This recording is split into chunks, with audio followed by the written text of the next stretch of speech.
एक पिता अपने बेटे से बोला, बेटा आपने लो ग्रेजुएशन से कंप्लीट कर लिया है और अब आप अपनी नौकरी के लिए तलाश कर रहे हो, प्रयास कर रहे हो।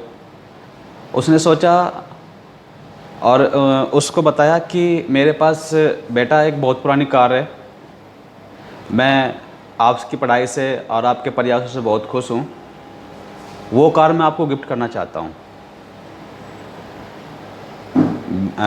पिता अपने बेटे को वो कार गिफ्ट करता है और गिफ्ट करते हुए कहता है, बेटा इस कार को लेकर आप डीलर के पास जाओ और वहाँ पता करना कि इसकी वैल्यू क्या है, यानी कि वहाँ जाकर आप इसके बारे में पूछना और आकर फिर मुझसे बात करना। बेटा उस कार को लेकर डीलर के पास जाता है। कार बहुत पुरानी थी, ओल्ड मॉडल था, और जब डीलर के पास गया तो डीलर ने उस कार को देखा। डीलर ने कार की वैल्यू केवल 60,000 रखी। क्योंकि कार बहुत पुरानी है, डीलर ने बताया हम इसके केवल आपको 60,000 रुपये दे सकते हैं।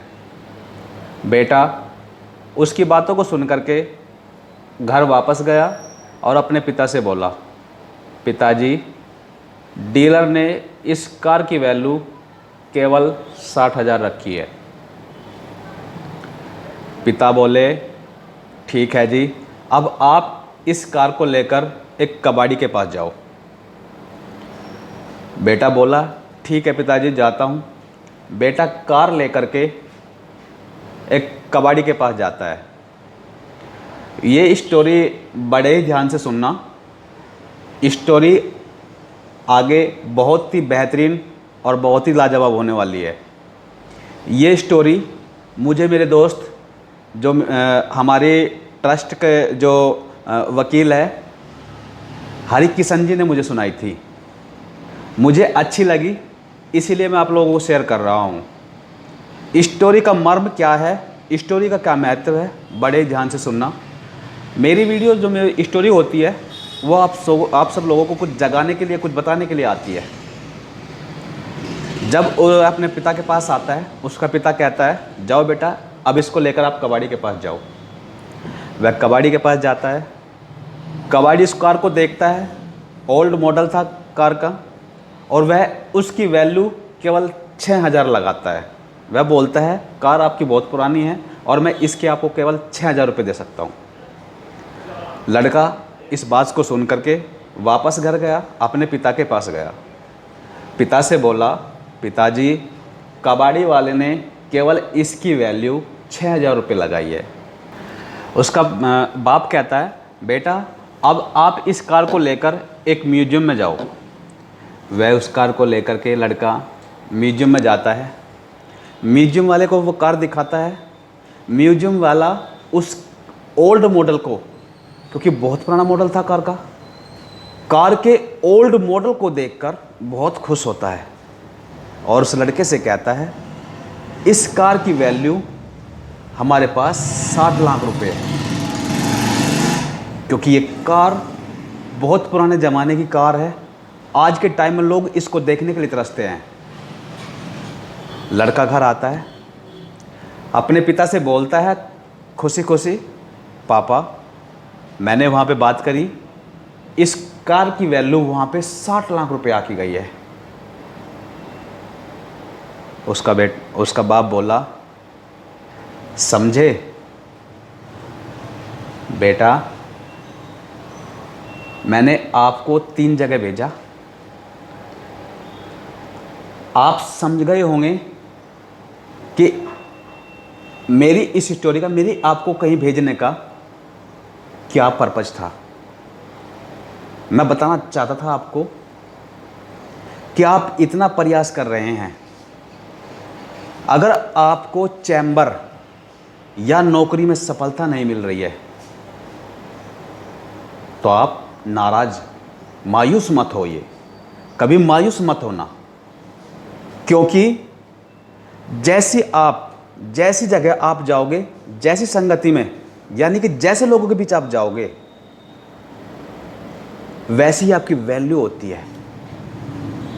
यानी कि जब आप शुरुआत में एक डीलर के पास गए थे, डीलर ने केवल आपकी वैल्यू उतनी आंकी जितना वो खुद था। यानी कि जितनी बड़ी सोच उस डीलर की थी, उसी के हिसाब से आपकी वैल्यू, उसने इस कार की वैल्यू उसी हिसाब से आंकी। फिर आप कबाड़ी वाले के पास में गए, कबाड़ी वाले ने अपनी औकात के हिसाब से, यानी कि अपने हिसाब से उस कार की वैल्यू 6,000 रुपये लगाई। लेकिन जब वही कार आप म्यूजियम में लेकर गए, यानी कि बड़े लोगों के पास, जहाँ उसकी वैल्यू, जहाँ उसकी कीमत रियल, जहाँ उसकी कीमत लगनी थी, जब आप उस म्यूजियम में गए तो म्यूजियम वाले ने उसकी कीमत 60 लाख रुपए लगाई। तो माय डियर फ्रेंड्स, आप इस स्टोरी से समझ रहे होंगे कि हमारी वैल्यू, हम कैसे लोगों के बीच में रह रहे हैं, हम किस सोसाइटी में रह रहे हैं, हमारी वैल्यू उस चीज़ से आंकी जाती है। अगर आप किसी छोटे आदमी के साथ रहोगे तो वो छोटी सी वैल्यू मानेगा आपको। अगर आप वही आपके दोस्त या आप बड़ी सोसाइटी में या बड़े लोग, अमीर लोगों के बीच में, या ऐसी जगह रहोगे जो आपके जैसे, आपकी सोच जैसे वाले लोग हैं, यानी कि जिनको ओल्ड की वैल्यू पता है, यानी कि सामने वाले की क्या वैल्यू हो सकती है, जहां आप जाओगे उसकी वैल्यू वहां के अनुसार आंकी जाती है। तो माय डियर फ्रेंड्स, कभी भी सफलता आपके हुनर से या आपके हिसाब से नहीं मिलती। सफलता जब भी मिलती है, हुनर तो साथ देता ही है, लेकिन आप किस टाइम कहाँ हो, यानी कि आप किस जगह खड़े हो, आपकी जगह कहाँ होनी चाहिए थी। अगर आप मार्केट में, सपोज कीजिए आप मार्केट में एक कबाड़ी के बाज़ार में खड़े हो और वहाँ आप नया सामान भी लेके जाओगे, तो उसकी वैल्यू पुराने के हिसाब से लगाएगा, न कि नए के हिसाब से, क्योंकि आप कबाड़ी को बेच रहे हो। वही माल, यानी कि अगर आप अपनी वैल्यू, अपने आप को अच्छे लोगों के साथ ऐड करोगे, अच्छे लोगों की संगति में रखोगे, तो आपकी वैल्यू उसी हिसाब से आंकी जाएगी। तो सफलता और आपकी वैल्यू आपकी सोसाइटी, आपके फ्रेंड्स, आपके रहने के तरीके से आंकी जाती है। सफलता जरूरी नहीं कि हमें हुनर से ही मिल जाए, हम अच्छे रहने से ही मिल जाए। सफलता हुनर के साथ साथ में आप किस टाइम पे, किस जगह हो, कहाँ आप खड़े हो उस टाइम पे, सबसे मेन चीज़ उससे आंकी जाती है। माय डियर फ्रेंड्स, स्टोरी आप लोगों को कुछ सिखाने के लिए आती है। अगर आपको कुछ अच्छा लगा हो मेरी स्टोरी में कि इसका मर्म क्या है, आप लोग समझ गए होंगे कि मेरी स्टोरी का क्या महत्व है, तो कमेंट करें। और जिन भाइयों ने, जिन दोस्तों ने इस चैनल को सब्सक्राइब नहीं किया है, वो ज़रूर सब्सक्राइब कर लें। और जहाँ तक भी जो आपके फ्रेंड सर्कल है, यानी कि जो आपका भाईचारा है, ये वीडियो उन लोगों के पास भी शेयर करें। Thank you.